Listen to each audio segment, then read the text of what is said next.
Well, welcome everybody to this first event of the Fair Elections and Free Speech Center at the University of California at Irvine School of Law. I am really thrilled. This is actually our first public event. I'm really thrilled to welcome you all here to join us today. I think as many of you know, the situation for elections and public debate around the world has been fraught. You know, we in the United States have been dealing with these issues over the last 4 or 5 years. My colleague and as co-director, Professor Rick Hazen, is, as I think many of you know, one of the leading scholars in this space and has really led the charge in terms of thinking about the threats to elections in the United States, to election subversion, to threats at the ballot box and access to the ballot. But one of the areas that we've been focused on in particular, and that we plan to focus on over the life of the center, is the way in which elections are developing and face threats and challenges in digital space, whether that's disinformation, whether that's access to information, but also the way in which robust public debate is enabled to inform elections and to inform the citizenry that is making choices about their political future. So I'm very excited that this is the first event focused on the global scale, which I'll introduce in a moment. I also want to highlight that we have coming events, several events over the course of the semester, including as early as September 9th, where we'll have an event on essentially whether the US Constitution is up to the task of dealing with the threats to elections that we see and the threats to the ballot that we see in states across the United States. So I encourage people to stay involved, to look at our website and to RSVP to all of the activities that we'll be hosting over the course of this semester and over the coming months and years. I'm really excited that we're able to host this particular event today, in which we'll address the global situation for elections by reference to 3 elections that have taken place over the course of this year, elections that have taken place in Israel, in the Netherlands, and in Uganda. And we have 3 amazing experts to lead us through this discussion. I'm going to introduce them in a moment and offer them an opportunity to begin our conversation by really introducing us to what's happening and what has happened in their countries and in their regions over the past year.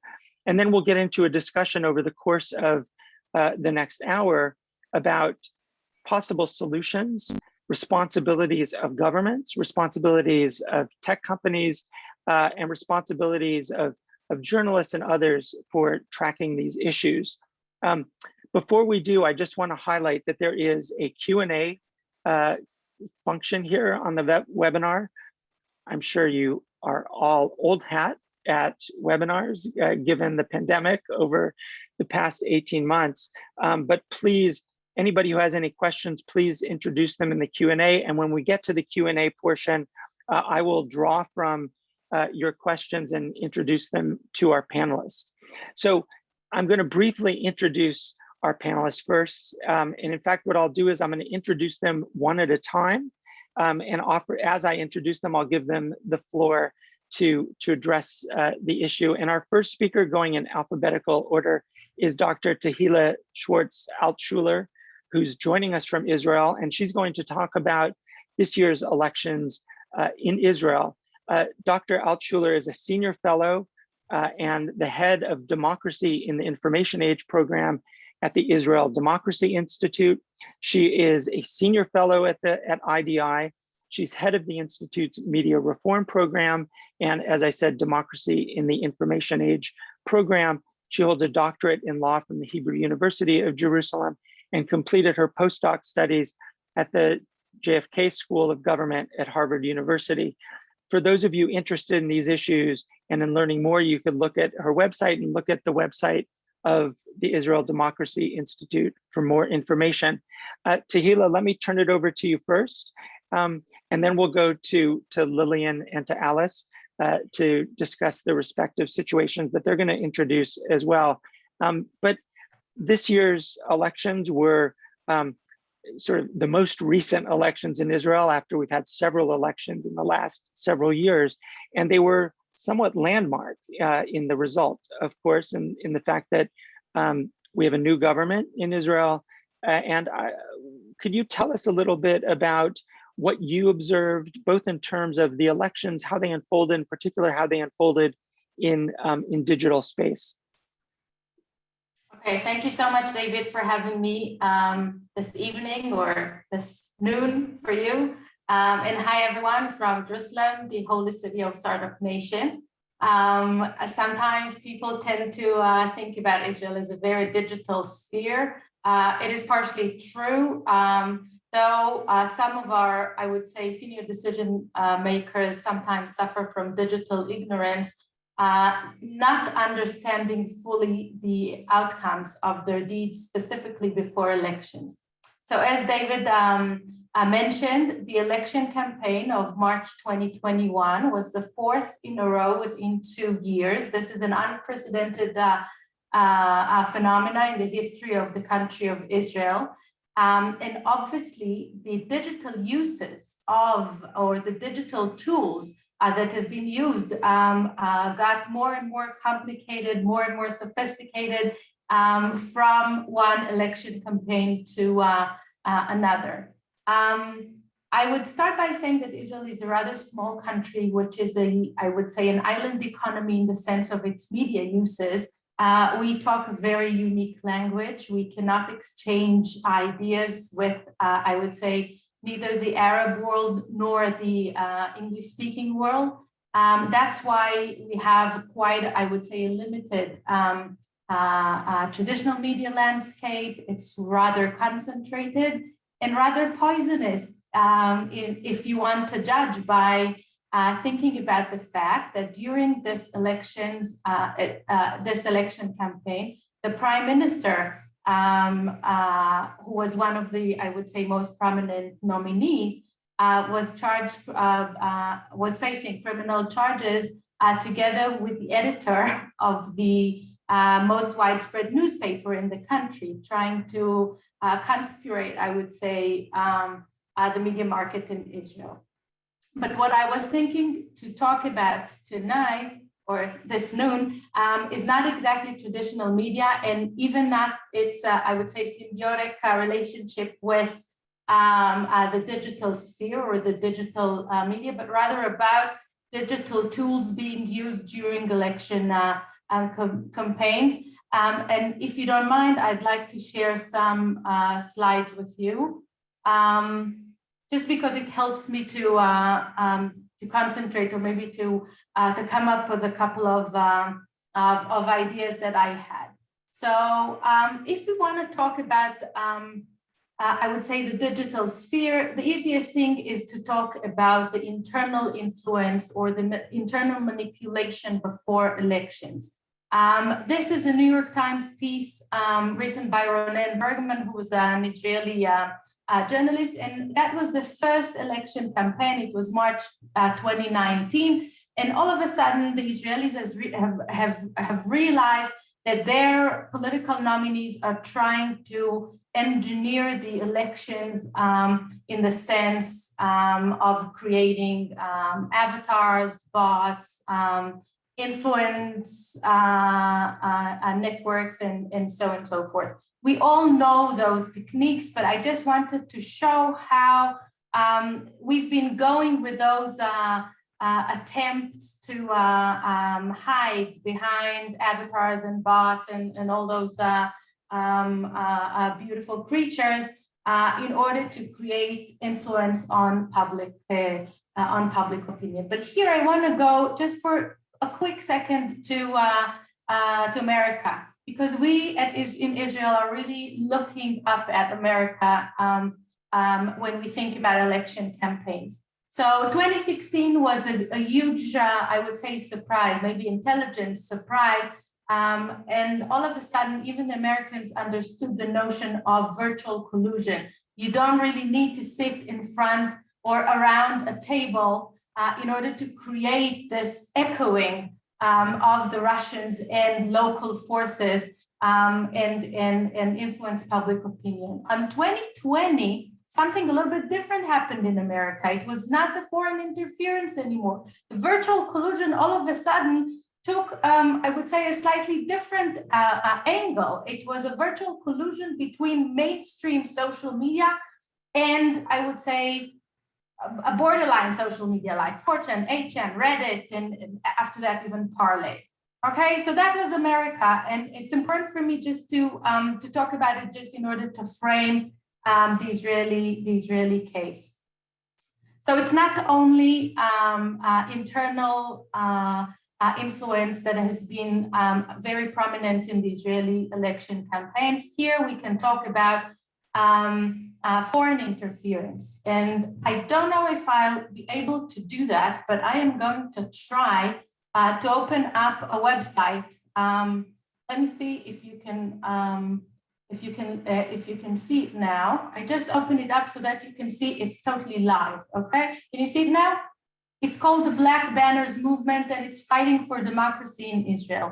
It's an English website. And you can actually see lots of bad news from Israel being reflected in this website. And if you want, you can even donate money, even in Bitcoin, to this website. So I'm going to stop sharing this one and get back to the slides.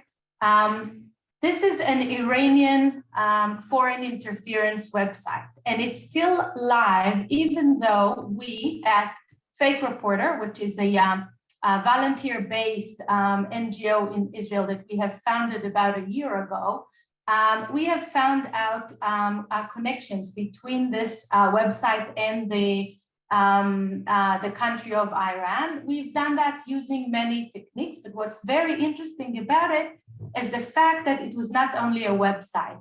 It got to, it became used by avatars, by bots, and also it was it had not only Facebook groups, but also Twitter accounts, Telegram groups, and also WhatsApp groups, which is very interesting because those people, the people behind this BB movement, were trying to contact directly some Israelis. It could be soldiers, it could be people who were very involved in the demonstrations against Prime Minister Netanyahu. Now you can see here something really disturbing. Those pictures and photos are not easy to watch. And it's very interesting how those foreign forces are using them in order to try to enlarge the social gaps within Israeli society. So in this sense, it's not only influencing the outcome of the elections, but it's also using the elections as an opportunity to enlarge political and civil gaps in Israel. And this is something we've seen Russia doing to the Americans before 2016, and it's really interesting to see how that was done with lots of, or using lots of subjects which are the heart of Israeli election campaigns. Okay, so that was the first thing. Now let's talk just for 2 seconds about the second, I would say, intelligence surprise, the one of the American elections of 2020. So we at the Israel Democracy Institute have conducted, together with some other organization, a simulation before the 2021 elections in Israel. And we had in mind what happened in America. We were afraid that if Netanyahu will lose the elections, the same thing that happened with Trump is going to happen in Israel. And it's going to be like a Capitol Hill story. And we tried to warn all different kind of law enforcement authorities to look at it and to have the ability to prevent such events. Eventually, we were surprised, and that's really interesting because Netanyahu did not lose the elections. It took about 2 months before a different coalition was formed. But then, only then, it took 2 months after the election, when we were not waiting for it anymore, for something very similar to what happened in America to happen in Israel. And in Israel, it happened by formulating all kinds of violent attacks against Arabs, against Jews, against Arab, all of them Israeli citizens. But it was encouraged by forces that were interested in the midst. And those forces were not foreign forces. They were local forces, just like what happened in America. So the virtual collusion in Israel in 2021 was the same one like in America at 2020, in the sense that it started in WhatsApp group or in I would say borderline networks, and it got into the main social media platforms. Before I sum up, I just want to mention one more aspect, which I think is a very important one when we talk about using digital tools in order to influence elections. And this is collecting data about voters.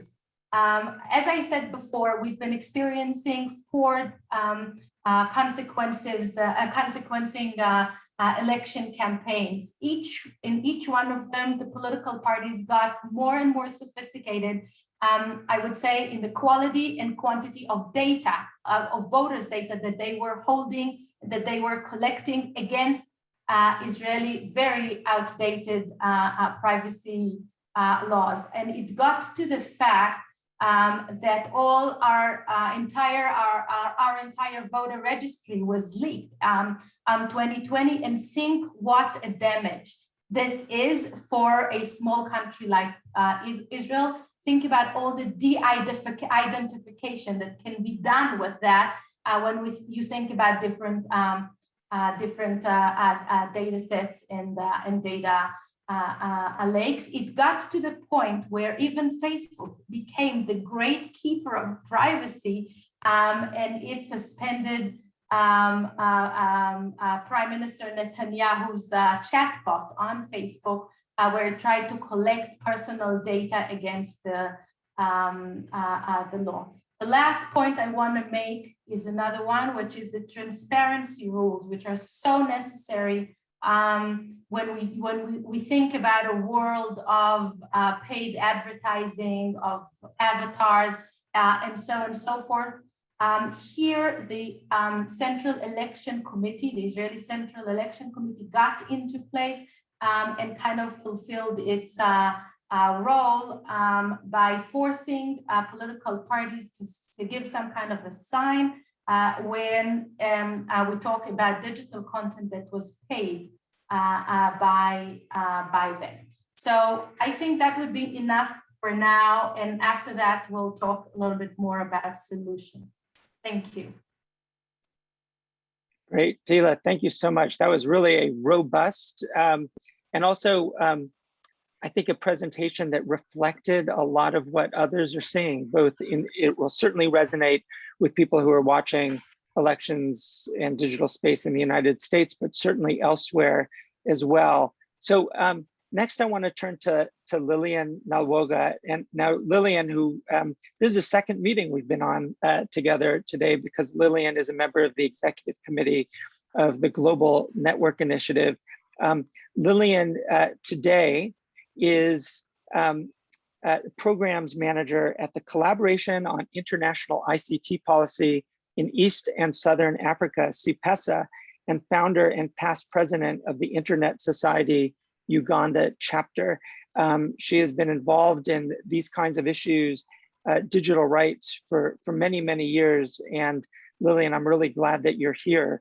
The Ugandan elections were, I think, among the three that we're talking about the earliest this year. And there was physical violence on the ground in the time leading up to it. There was significant pressure on the opposition and on opposition candidates. And yet, of course, President Museveni won re-election. I wonder if you could talk a little bit about those two different things, the online sort of pressure and the restrictions put in place by the government, but also maybe a little bit of reflecting on the ground, how it unfolded. Lillian, thanks for joining us from Kampala, I think. Yes, thank you, David. Thank you for having me. It's indeed evening here. It's about 10:36, so good morning or good afternoon to everyone on the call. Just to talk about Uganda, I'll just first give a general kind of background. Well, we held our elections in January this year, where we saw the incumbent president, Yoweri Museveni, who also had to change his name last minute on the ballot box, win his 6th term in office, having ruled Uganda for the last 35 years. So we add on another 5 years, that will be 40 years by 2026.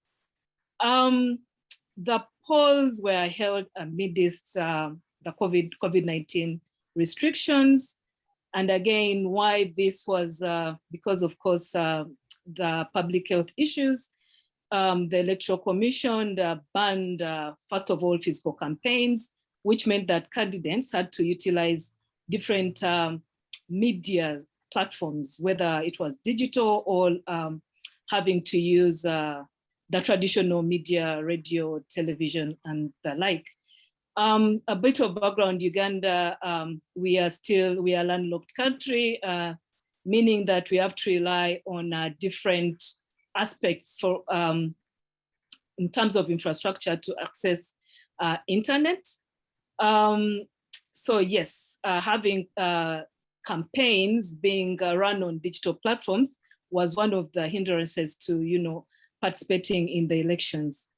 Back on Uganda's credibility and these elections, yes, we do hold regular elections like every democratic state, democratic in quotes, but over time, this has deteriorated, having ruled by the same party since 1986. And the current regime, retains power through patronage. It's either manipulation of the state resources, intimidation by the security forces, politicizing, prosecutions of, opposition leaders. And of course, there's really not that much independence in terms of civic space, whether it's independent media outlets, as there are quite a number of legal and extra-legal harassment and of course, state violence. So this year, still there was really nothing new, except that, yes, we saw a lot of media repression, online and offline. Prior to the elections, we saw lots of killings, intimidations, harassment, arrests, and of course, this all led to the infamous internet shutdown that happened prior to the elections. And there's been a bit of, I don't know if we really have enough time, because I would like to give some bit of, how we came to the shutdown. We saw a lot of restrictions on information access. Of course, this was through the shutdowns and the social media blockage. However, prior to this, I think this year's elections must have been one of the most contested elections, as we saw a young presidential candidate, Robert Kyagulanyi, famously known as Bobi Wine. He's an artist, a musician. So him coming to this space meant that he had to mobilize young people to vote, and also people who really want to see change for the sake of having change.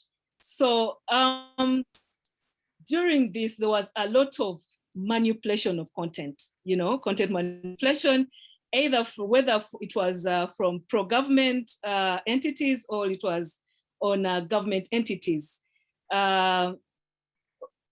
We saw there was a deep research that was conducted by a lab, research team, that is the Digital Forensics Lab, that found quite a number of pro-government Facebook accounts that were being used to manipulate content, in favor, promoting content that was favoring the president and the current government.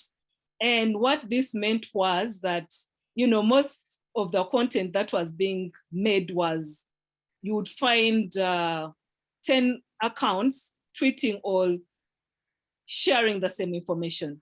What Facebook did was to take down this content.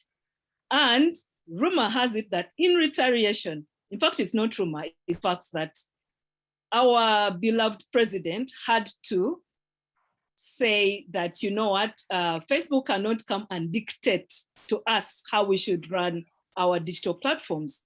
And in retaliation, this led to the blocking of social media, including Facebook and Twitter, and quite a number of, social media platforms. And this is prior to the, leading up to the elections. However, before that, we saw some sort of a pattern where in December last year, the regulator, this is the Uganda Communications Commission, had issued, a request to Google to block certain opposition accounts, YouTube accounts, because they were promoting or sharing information about some demonstrations that were taking place that that were pro opposition. This was as a result of, I think, the arrest of one of the opposition leaders. This is Chagulanyi. But Google did deny this request. So we saw around that time, access to VPNs was restricted and blocked totally, and access to Google platforms, Google Play, Apple Store, beginning January 9th, were restricted. So this meant that you could not go to download VPNs to access, different social media platforms. Ultimately, this led to the shutdown that we faced a day before the elections. Well, good news was that Facebook, access to internet was restored. So was access to social media. But Facebook, as I speak right now, is still restricted in Uganda and cannot be accessed by use of VPN. So we've seen lots of manipulation of, by either state actors and non-state actors. Then non-state actors are just the opposition people and our, people who are against the government, trying to manipulate content. We've seen restrictions on freedom of expression, assembly, through the banning of, the attempts by the regulator to, block access to YouTube because it was being used to mobilize and, showcase what was happening. And of course, the fake news and disinformation really, for the first time in Uganda, this was very predominant. And this was being, of course, spearheaded by both parties. I cannot say they were just government, but both parties. But of course, what we saw in terms of, integrity of the elections and the state taking, being responsible, for ensuring that we have this kind of fair elections, we saw this kind of, pro-government accounts that were being used to, circulate information in favor of the incumbent president. I think I'll stop at that, David, and we'll see where the discussion takes us. Thank you. Great, Lillian, thank you so much. I think there's so many issues, so many questions I have, and I want to come back to some of them. I'm particularly interested in this, what you're describing of this really intense government pressure, really using the tools of coercion and the internet shutdown, as you said, like sort of the infamous internet shutdowns in Uganda are probably the clearest example of that. And but the blockings, the VPN, the blocking of Facebook and the request to Google, those are also indications of a kind of pressure. And I want to come back to that in our discussion afterwards, because I think those are really interesting and put put the companies in a difficult place, and there's probably a discussion to have about their responsibility in that context. But before we come back to those issues, I want to turn to Alice Stollmeyer, who's joining us from the Netherlands. Alice is the founder and the executive director of Defend Democracy, a nonpartisan transatlantic nonprofit foundation that works to defend and strengthen democracy. And I've been following Alice's work through Twitter and other places for quite a long time. She initiated and leads a social media watchdog for led for the Netherlands elections. She developed a kind of Twitter 101 that you can find online with do's and don'ts for dealing with online disinformation and propaganda. And she's really a perfect person to talk about the Dutch elections, but also because Alice has a kind of a broader scope in looking at defending democracy across Europe and is based in Brussels. I wanted to ask her to talk a little bit about the Dutch elections, but also how you see these things playing out perhaps across the continent. And then of course, we'll come back and talk across the panel. So Alice, thanks again and thanks to everybody, all the three of you for joining at such late hours for you. Thanks, David, for the kind introduction. And yes, hello from Europe, from the Netherlands. It's 9:45 in the evening here, and that's fine. I'm used to working on American hours. So I'm really happy to be here with you. And yes, let me tell you a little bit about the Dutch elections. They took place on the 17th of March this year. And 6 weeks before, Netherlands Security Services issued a joint threat assessment. And they were very explicit. They said that Dutch national security interests are, and I quote, substantially threatened and compromised by China and Russia.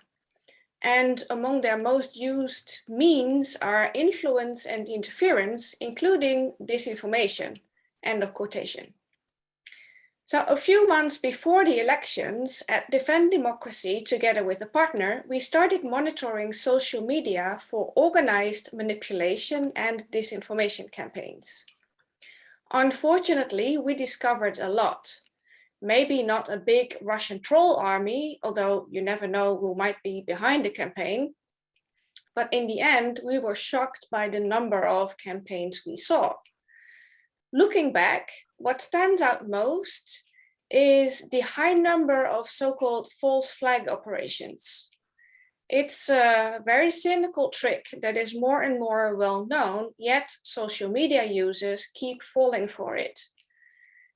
It's impersonating the opposing team, create a social media profile, use inflammatory language or nonsense, and just wait for the anger to turn on your opponent. So what we, together with a partner, did was the almost real-time exposure of online manipulation and disinformation campaigns. And this decreases their harmful effects and increases digital literacy. And this approach had received very positive feedback from voters, politicians, disinformation experts, and also the media. Now, whether companies and governments responded effectively to protect the integrity of the elections, I would say the Netherlands government did a lot, but I'm not sure they did enough. Our government doesn't want to be perceived or framed as Big Brother is watching you.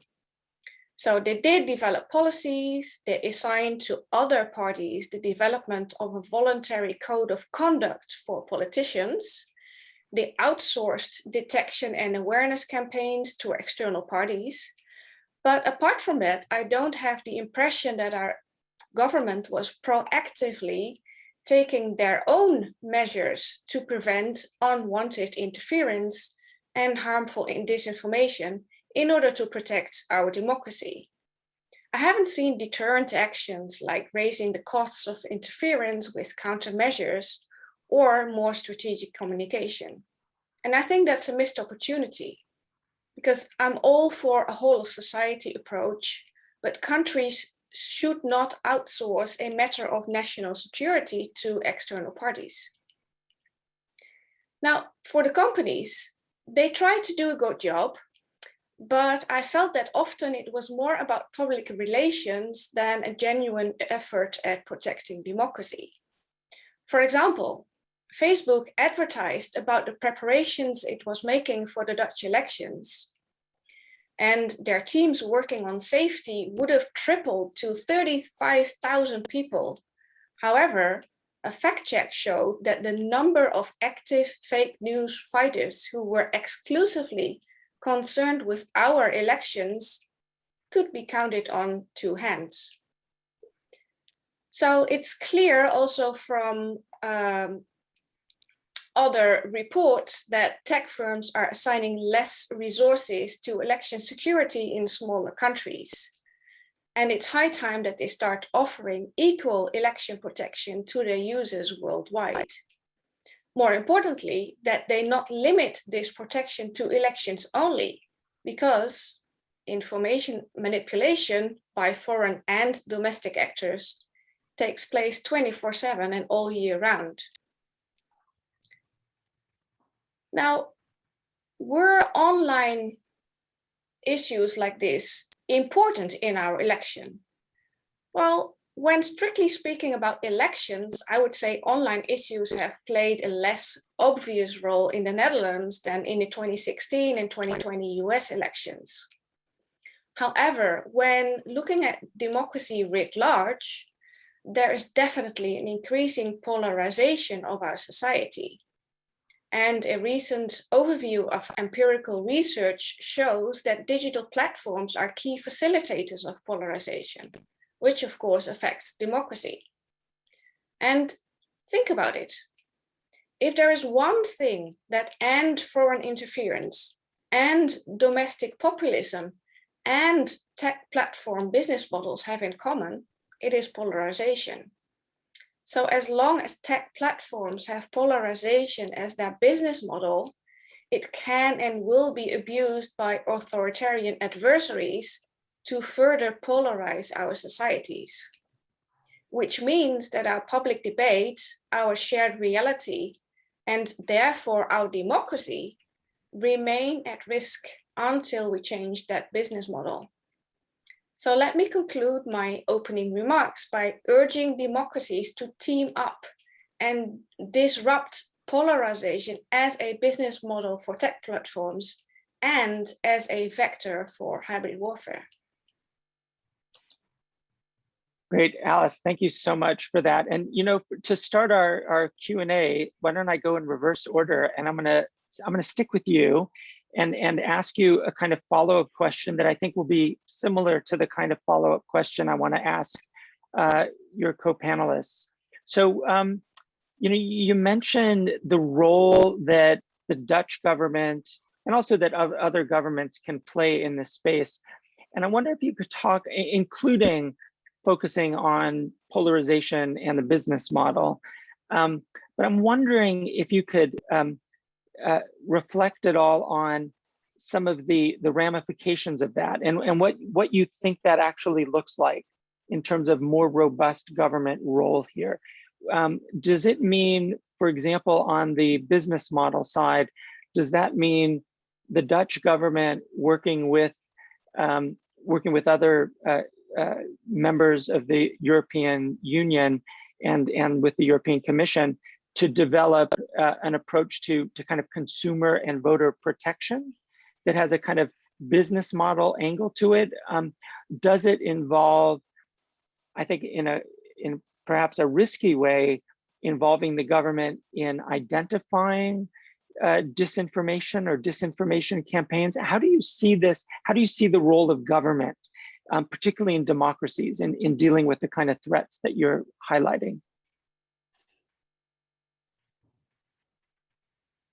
Well, there's a lot of different ways in which governments can be involved. Now, Yeah, it's hugely complex, as you know.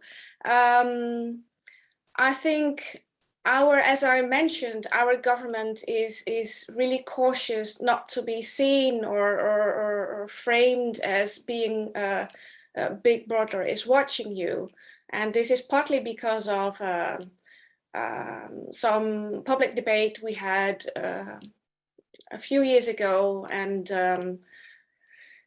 that was there was quite some criticism. There were questions asked, and so I understand that they are being cautious, but I think they are overdoing it a little bit. I think that if you communicate well with the population that, you know, there is interference and that we do need to take countermeasures, you know, if you communicate it well, I think a lot is possible.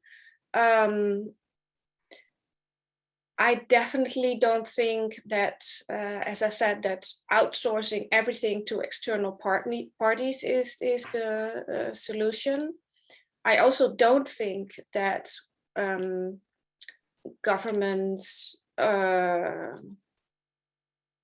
or even platforms, for that matter, should focus too much on content, because as European Vice President Jourova often says, we don't want to become a ministry of truth, and I agree with that. You know, when an individual shares a lie online, you know, that's, for me, that's freedom of speech. However, when it becomes an organized manipulation campaign, that's a different story.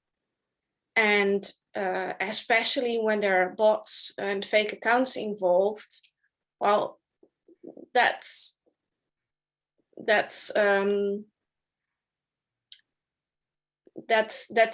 if you don't deal with those, then you risk the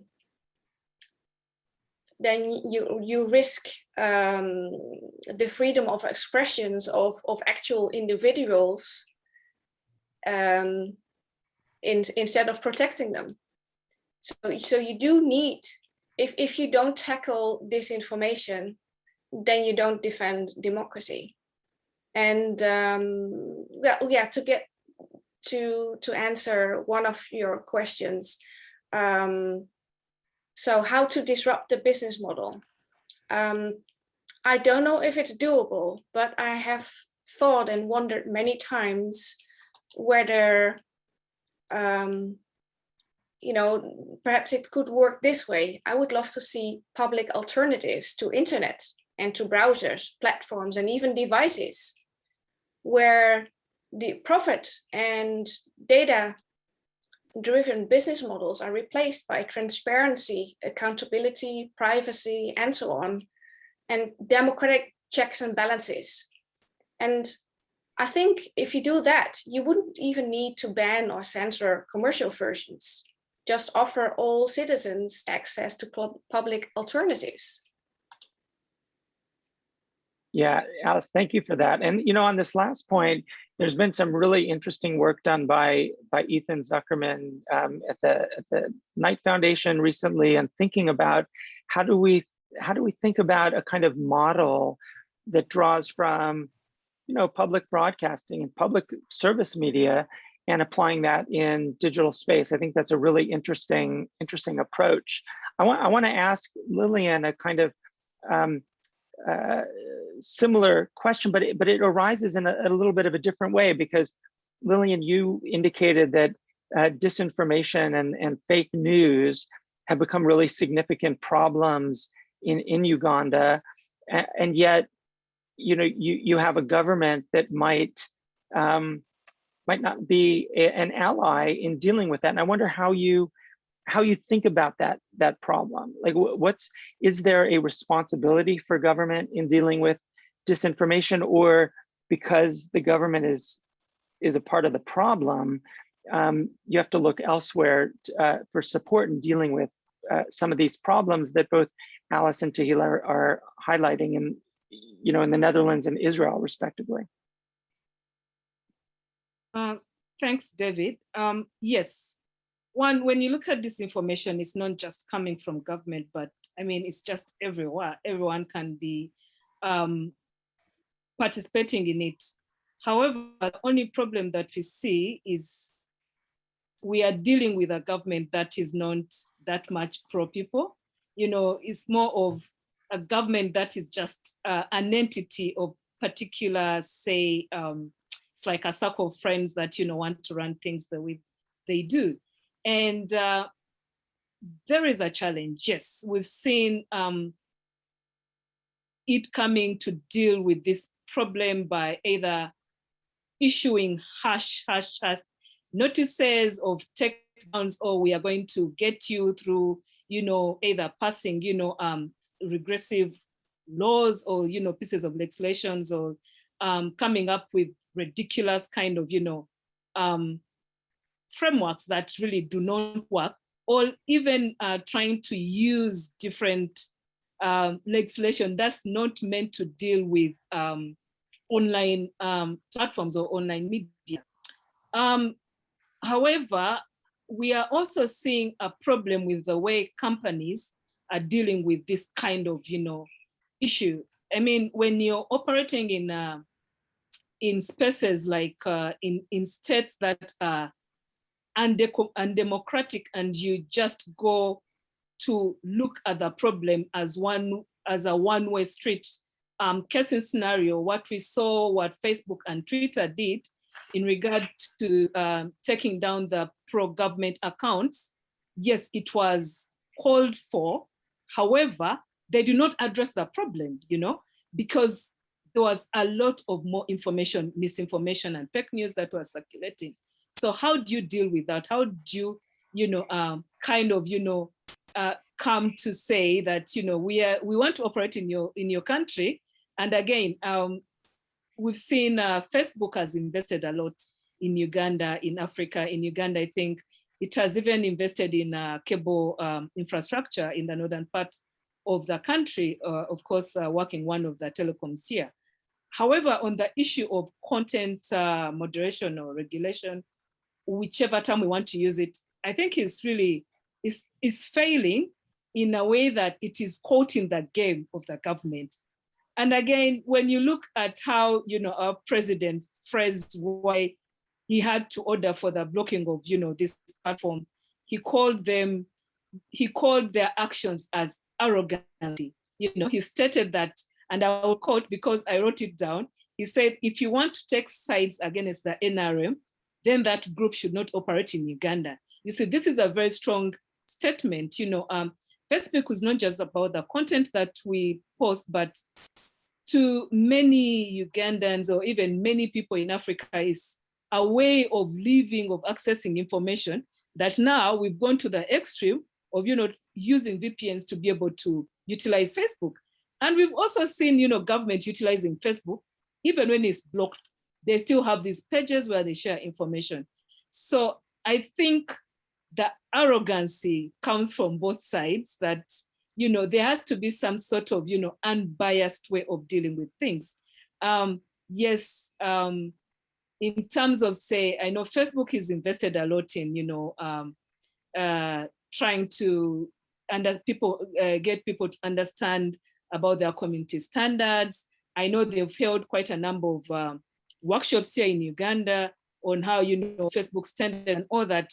But again, we don't know how we don't get to see the conversations, how they work with government, I think there needs to be a way in which these platforms can come out and increase this transparency that we see. When you look at the Facebook transparency reports, you see, yeah, we received this notification, we got this request, government request on this account. It doesn't really provide that detail, So if we get to see this kind of, transparency in how they deal with government requests, but also the conversations that they have. Because on the public domain, what we see is exchange of words, arrogancy, you have these accounts, take them down. But then we saw that during the elections, there are really opposition accounts that were really promoting fake news. And actually, if you look at some of the highlights of the most fake news that we saw was, we saw some pro-opposition accounts on Twitter and Facebook getting, saying that, President Biden and Obama had endorsed the opposition in Uganda. Again, these posts, are still in circulation. So if then government comes and takes this very strong stance and says, we shall not entertain your arrogancy, and you're not able to, counter also the other information, then we, the users, we get, stuck in, in this fight, and then it defeats, the whole, essence of having this platform. So I think there needs to be, one is, from an understanding of government, it has to take, it may be a liberal approach. We don't want to go into, legislation, because legislation has failed us.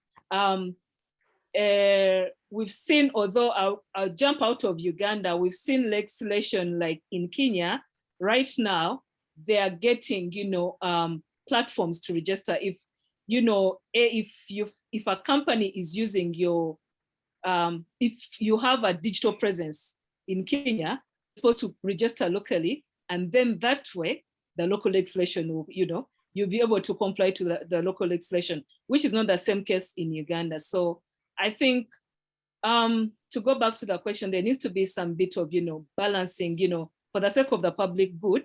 I know Facebook and Twitter and Google, they've become like the warlords of, of the internet. No one can touch them. But again,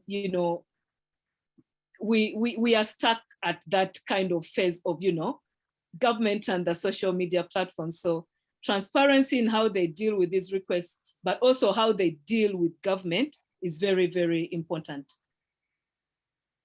Great, thank you. I'll take that away. The sort of the warlords of the internet phrase is definitely going to haunt us for a bit. I want to, you said something that I want to, as I turn to Tehilla, you said, Lillian, something that I think is interesting that we've seen in controversy in Israel too, and that's the relationship or the perception of a relationship between government and some of the platforms. And I wonder if, Tehilla, if you could speak to that a little bit. I mean, there's been some reporting around government demands of Facebook in particular, but then sometimes the government says, no, we don't make demands.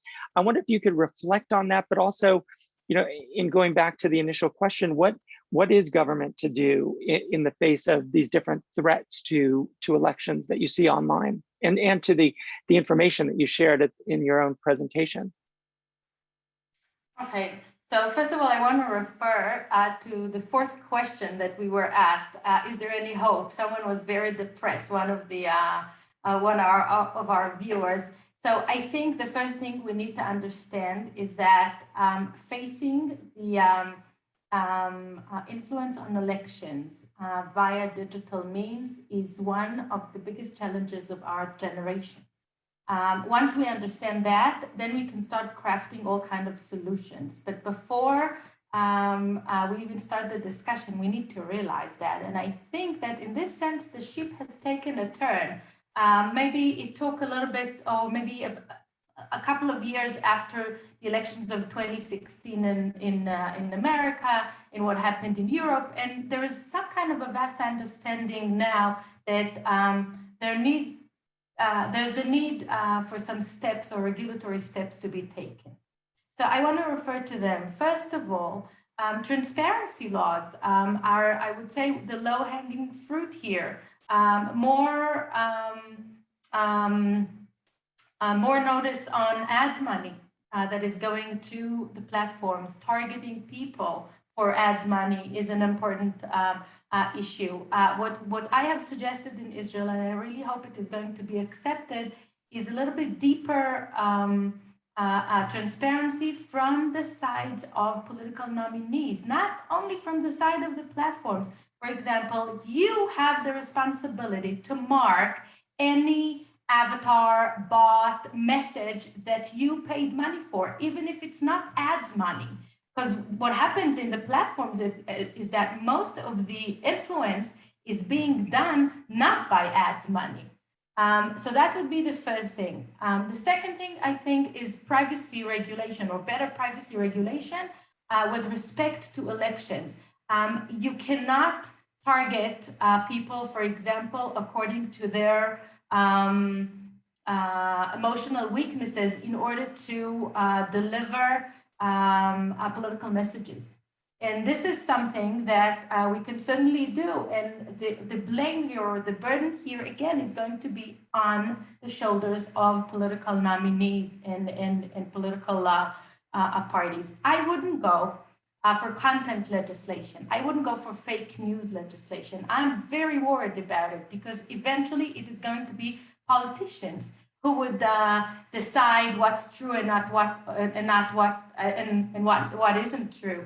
And I'm not sure they're going to do a better job than the platforms. You know why I think that? Because it's after 70 years of television as a major source of fake news, we didn't do such a great job regulating television. So in this sense, we need to be very modest. On the other hand, I think that the ability, or the legislative framework to be able to go to court and get a very quick court order in terms of hours to remove content from social media is the solution. And I'm not saying that we need to do it, in order to decay political dissidents, but I think that, for example, incitement to racism or to violence, those things should be removed quickly by court orders. What happens in Israel actually is that there is no legislation like that, and therefore there's an informal relationship between the Attorney General office and the platform. So the Attorney General approaches the platforms and tell them, you need to remove this, not because it is violating the Israeli legislation, but rather because it is violating your own community standards. So think how ridiculous this situation is. First of all, it's not transparent. Secondly, there are no court orders. And thirdly, we don't talk about internal Israeli democratic rules. We talk about community standards of international for-profit companies. But even if we pass all this kind of legislation, and here I think we need to make a very important point, this dynamics that moves from words to convincing to actions, to physical actions, is very quick. And I'm not sure, just like happened in the Capitol in America, I'm not sure that law enforcement authorities have the ability, even the normative ability and the practical ability to face this. And here I see a huge problem. For example, if we think about the virtual collusion of foreign interference and internal interference, what language should we talk here? Is this war language or human rights language? It's a problem of creating a normative framework to be able to do that. The last point I want to make is this platform responsibility. It was mentioned here by both by Alice and by Lillian. What we see in Israel is the problem of our unique language, because the platforms have created AI systems in order to monitor harmful content, but they have created it in massive languages such as English and Arabic, and anything that happens in the Hebrew language in Facebook, for example, they are waiting for people or for the government to report it. Moreover, I think there are about 2.5 people handling all those issues in, for example, in Facebook. None of them actually resides in Israel, so the understanding of the complexity of the situation does not exist. So in this sense, I think the responsibility of the platforms is not only, I would say, normative, it's technological. And they need to invest the money in order to give us some kind of an answer to unique situation. We all remember what happened in Myanmar, and what happened in Myanmar for a lot of reasons derived from the fact that Facebook was not carefully looking because of the specific context and culture and language. So I would close by this, but maybe we do have hope, you know, we just need to be more aware of that.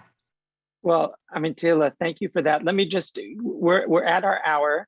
So I just want to give Lillian and Alice, like, 30 seconds each to also maybe reflect on that last answer, that last question, which is like, where do you find hope here? And in part, there was another question about the Brazilian elections, where you also see a government that's similar to what we saw here in the United States, similar at a different level to what we see in Uganda, really propagandizing and putting pressure on the information space. So maybe just very quickly, because I don't want to take up the time beyond what we've allotted, and I know it's late for you, just a quick reaction, Lillian, and then Alice, and then we'll wrap up.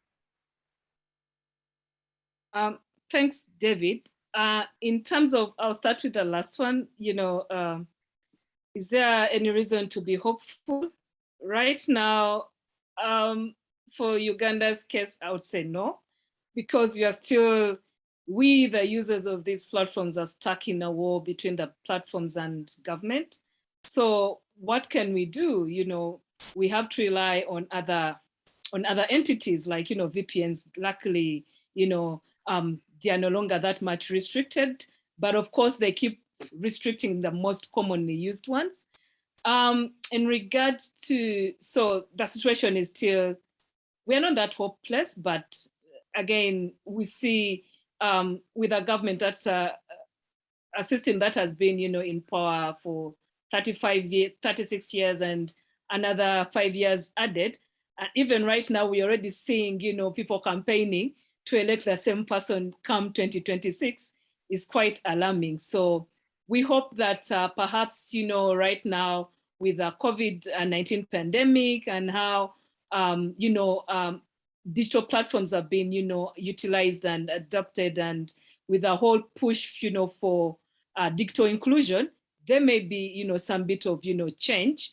And then the realization of the importance of these, platforms, whether social media or, the entire scope of digital, will be something that we'll deal with.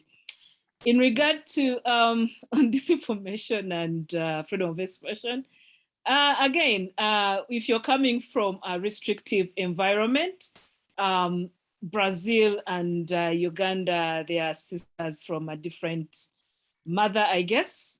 We have similarities, lots of them.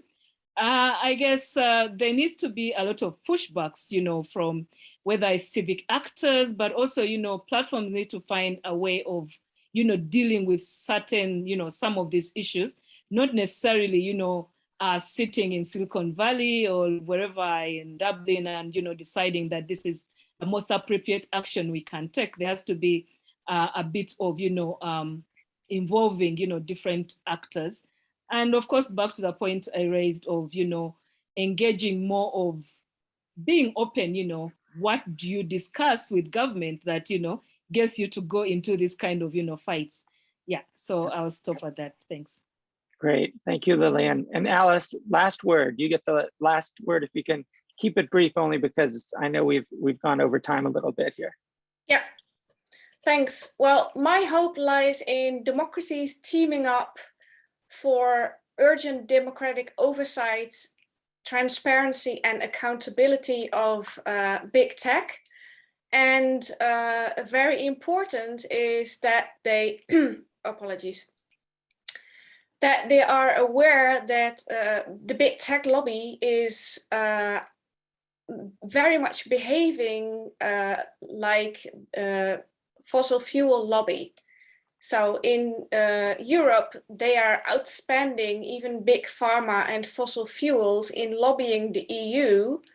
So yes, I definitely think that regulation and democratic oversight is and must be the solution, but we must also be aware that there is a huge effort by big tech to delay, obstruct anything they can do to, well, to protect their business model. Yes, well, I mean, on that note, I want to really thank all three of you, Alice, Lillian, Tehilla, for joining us today. I really want to thank our audience for sticking with us even beyond our allotted time. I mean, I think one of the things that is really valuable, and maybe this goes to the hopeful part of that question, which is that there is some really detailed thinking that you're all doing and that you're reflecting what many others are doing as well, that is providing ideas for policy measures to actually address the security of our elections, the security and the freedom of expression that are part of public debate and that inform elections. And I just want to thank you all for such excellent presentations. I want to remind everybody that we have our second event next week on September 9th. The event that day starts actually at noon Pacific time. Is the US Constitution up to the task of preserving American democracy? Obviously, we've touched on some of that in the context of Israel, Europe, and Uganda today. But again, I want to thank everybody for joining us and hope to see you at our future events. Tehilla, Lillian, Alice, have a good rest of your evening. Thank you again for joining us today. Thanks. Bye-bye. Take care. Bye-bye.